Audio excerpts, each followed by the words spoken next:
Good morning, it's the 15th of March 2015 and today we're going to explore Detroit.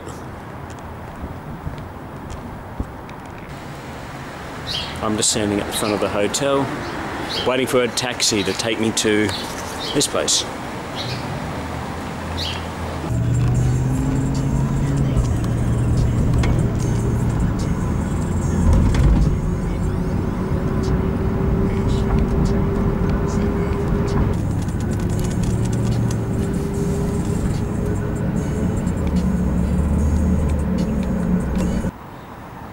Well, here I am.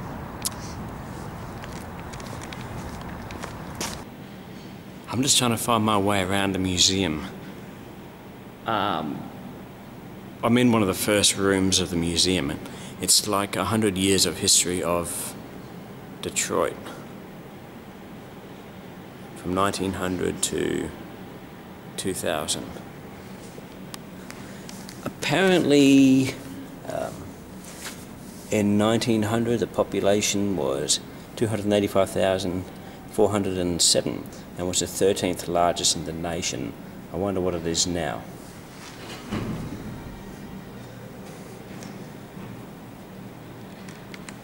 I'm sorry about the reflection.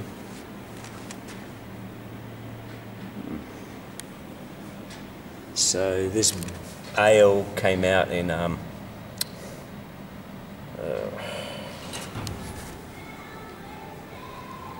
sometime in the early 1900s.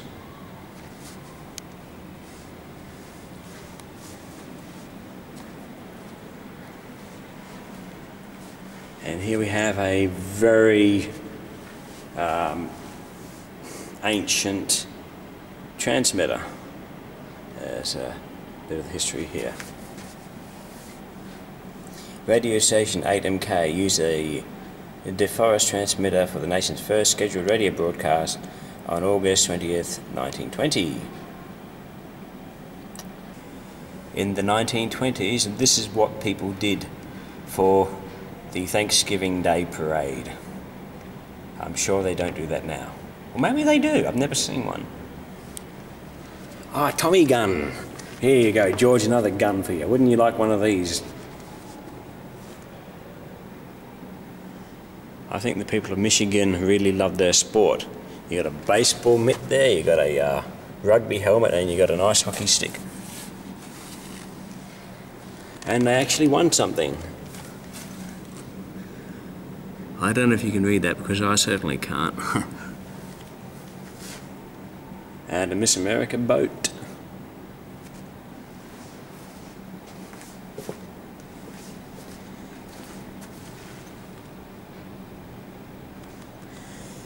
And I guess in the 1940s is when the car industry really started to pick up. And here's how Coca-Cola was advertised in the 1940s. Now, even though they had jazz back in the 1920s, it was really popular in the 50s. And over here we have a TV from 1955 with some puppets that would have been on TV at that time.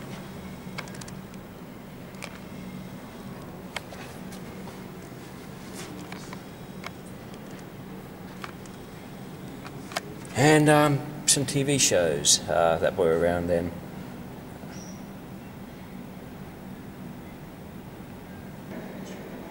And here's a photograph of a guy called Osvaldo Virgil, and he was the Detroit Tigers' first African American player. And he played a lot of games and hit a lot of runs.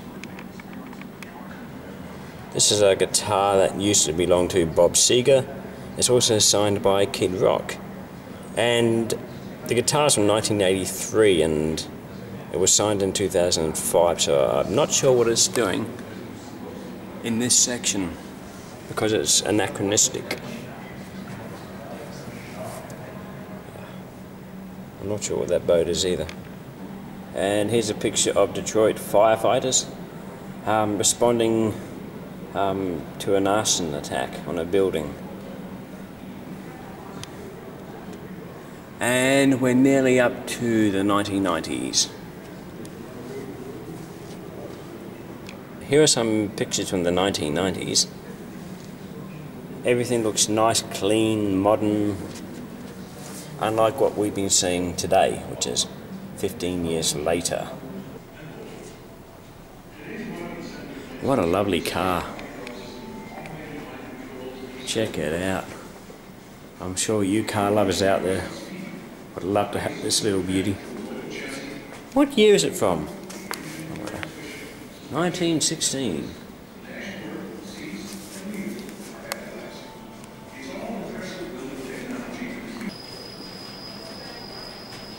You're actually looking at a racing car, and this is from 1896.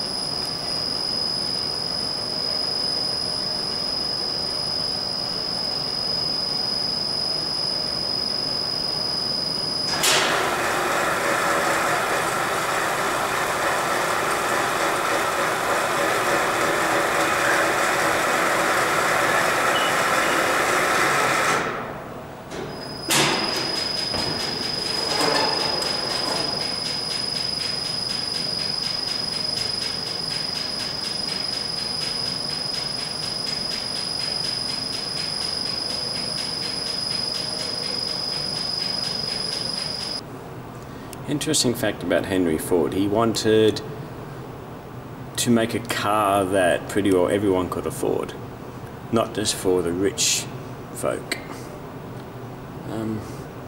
But I don't think his dream has been realised today, unfortunately, because Fords can be very expensive.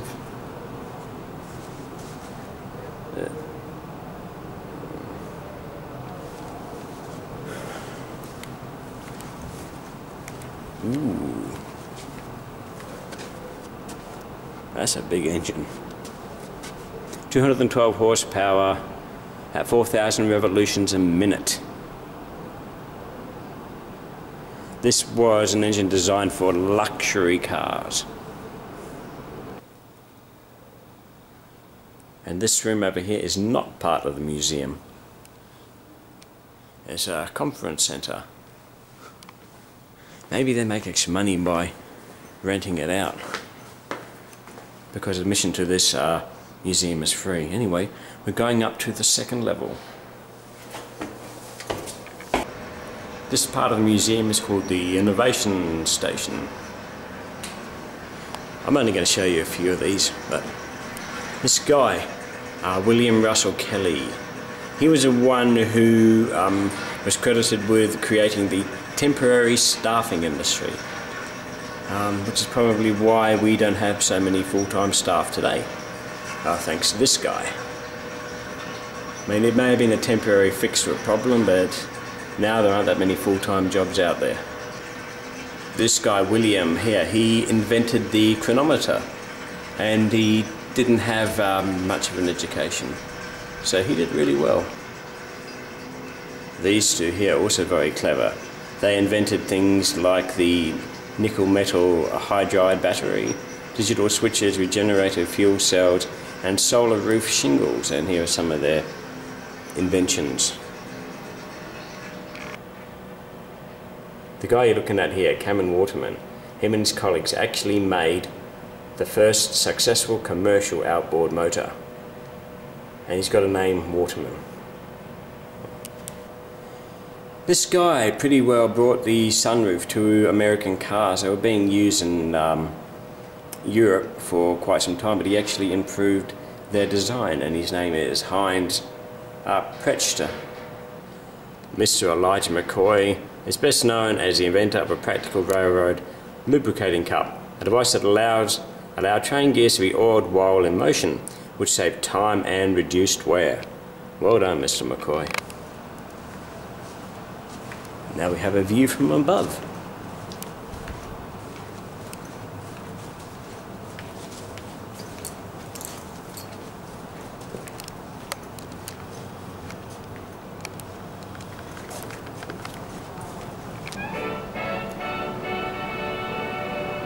There's some really old music for you.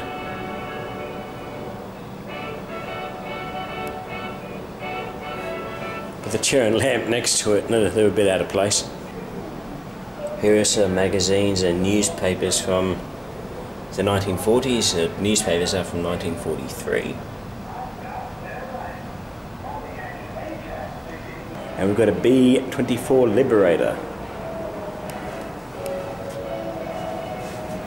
And this is a 90mm anti-aircraft gun. And, well, you should know what these are. And we've got an M4 Sherman tank. Or torpedo. I think my uncle had to detonate one of those. An unexploded one when he was in the Korean War. Oh, we've got an art gallery now. That's very pretty. I think we looked at a lot of art a couple of days ago.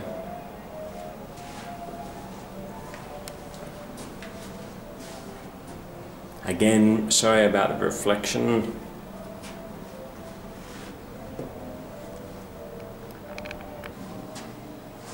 This is actually a dollhouse from the 1890s, and all the furniture and that was made as well, along with a house. And some model cars. These are probably worth a lot of money.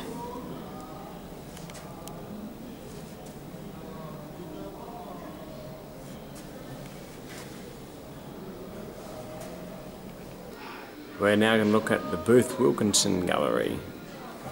On my left over here, I've got all these menus that are like decades old from all different kinds of restaurants. Strikers Cafe. There's a hotel thing there.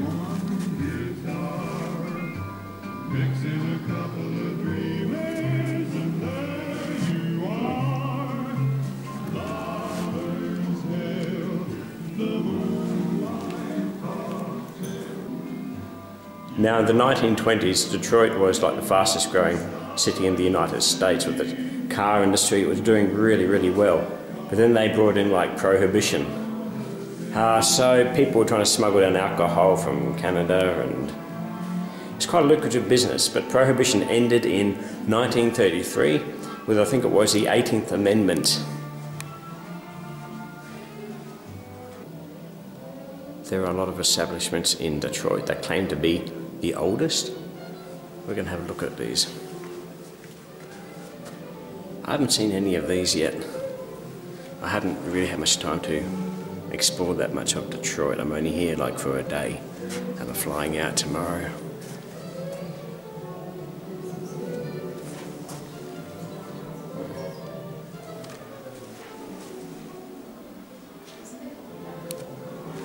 Old Miami and the Roma Cafe. You got a pub there, and oh, one more.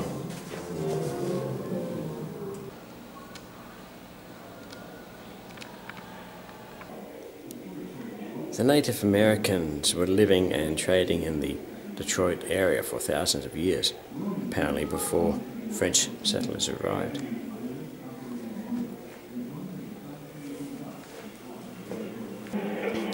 This is like an ancient railway station.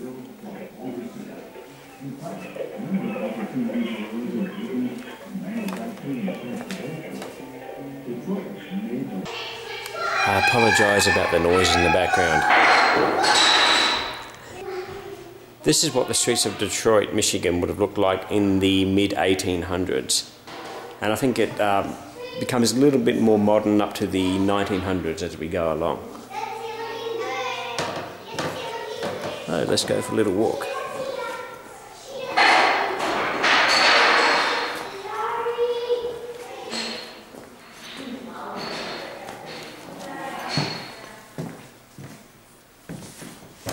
I guess that's where they had their lunch break.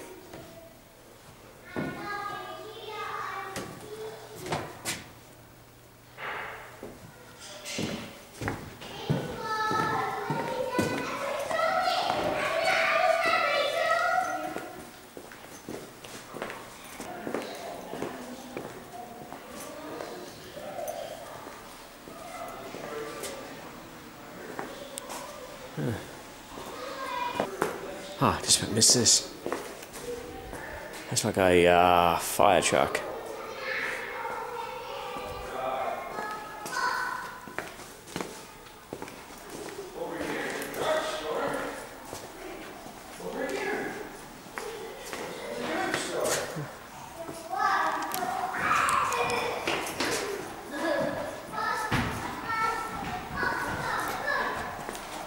You can actually go in here.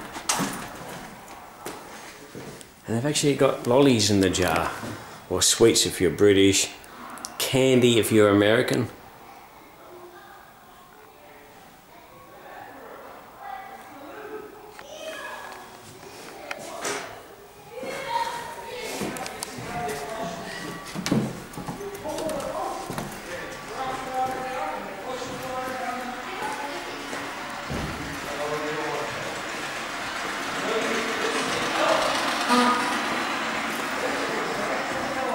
Nothing over 10 cents.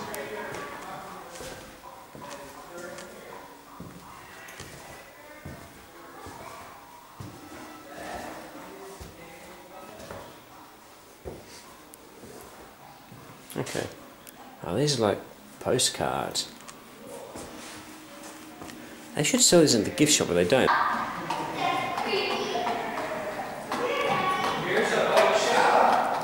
And here we have a dentist. I saw a museum that had this kind of display in Chicago last year. Look at that. Look at those nasty instruments of torture. I wonder what kind of anesthetic they used. They had to have something, maybe a knock on the head. I feel sorry for you, kid. Oh, you're in for a fun time. I want to show you something really cool. Watch as I walk a bit closer.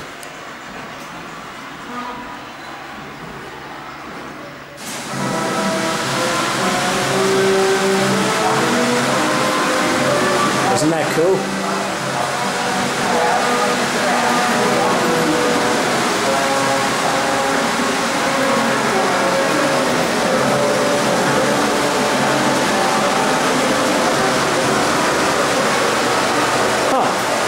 As well. Alright, I'm just waiting for a taxi now.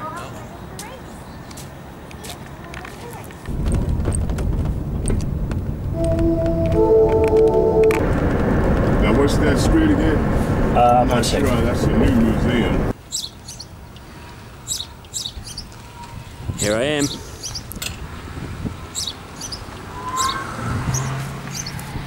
Oh, that's my taxi.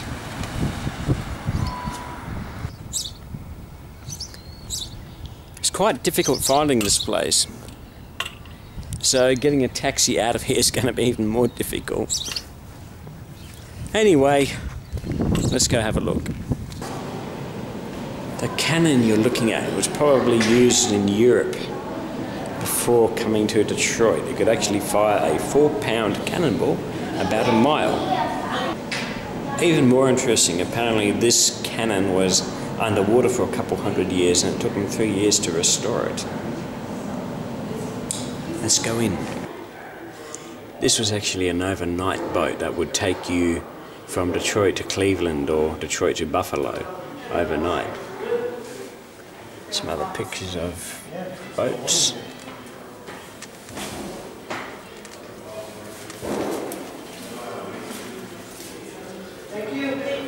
Barometer. I haven't seen one of these in years.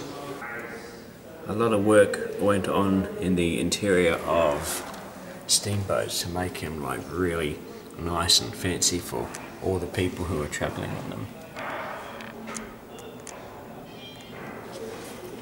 I think these photos from the 1960s. Banquet hall in the boat.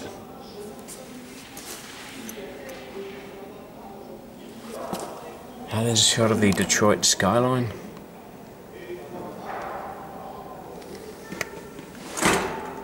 Let's shot my case. And there's Niagara Falls.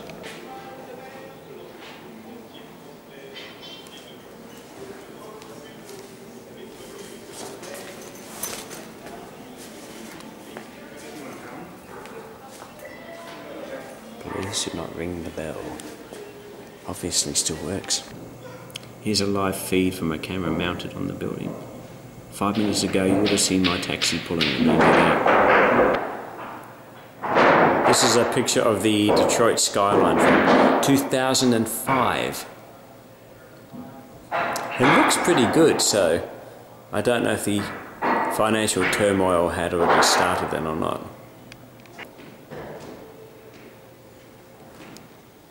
I think that's how the Indians used to travel.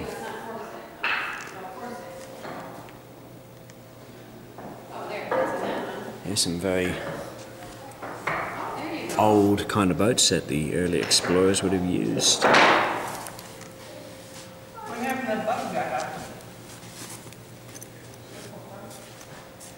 That one looks a bit more modern.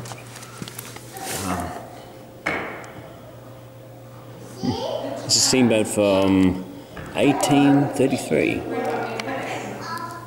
would have thought early 1900s, but what would I know?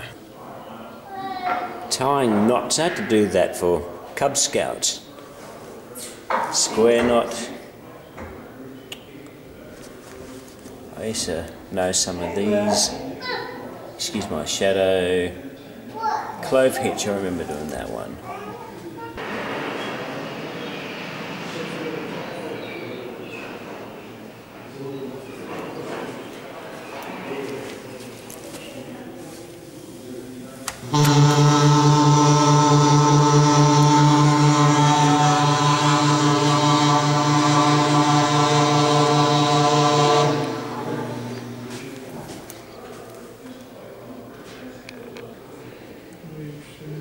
This is a wireless telegraph, so they had wireless communications even before, like, mobile phones.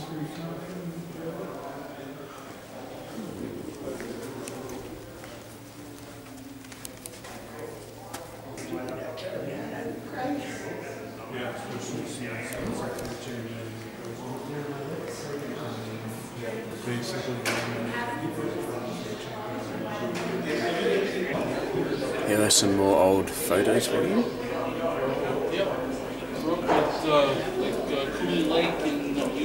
I think this one's from 1949. And this is what a modern engine control room looks like. So these navigational charts, they would have had to read. And there would have been a lot of them, so they would have had to store them like this. And here we are.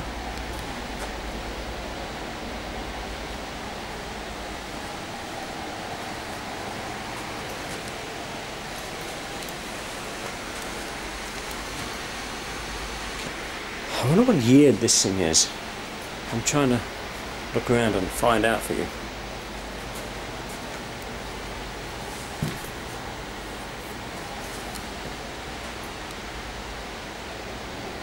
You can't go out. Anyway,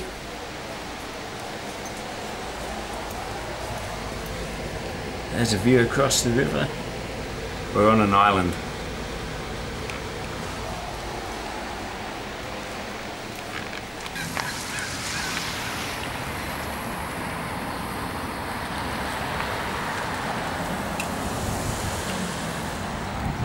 Just waiting for a taxi to come and pick me up.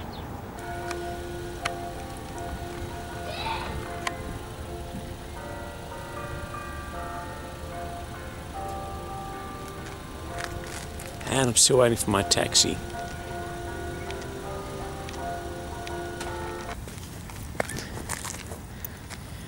Well, I'm still waiting for a taxi. The first one never came out. They've had to dispatch another one, so hopefully I'll get picked up soon.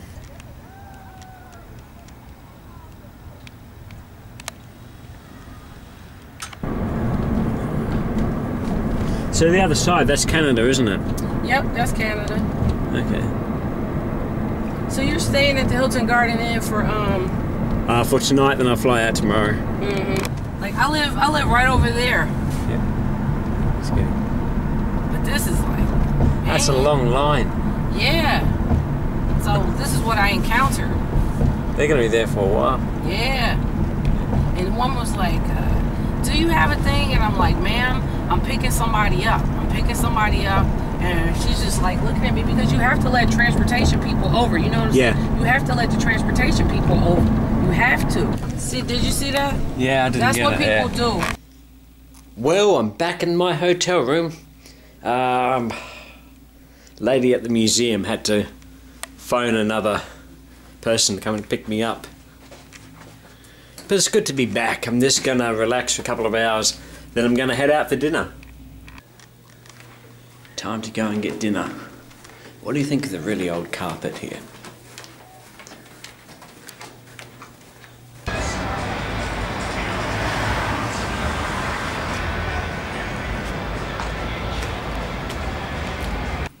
I decided to get takeaway tonight, so I got myself some boneless chicken wings with hot barbecue sauce. So I said French fries. What the heck are these? Anyway, and Pepsi. Apparently it was a St. Patrick's Day parade here, so there's a lot of people out in the street, very intoxicated. Anyway, I'm gonna start packing my bags. I gotta wake up at 5:30 tomorrow. I've got a taxi coming to pick me up at 6. So I'm gonna end today's video. Good night and God bless. See you tomorrow.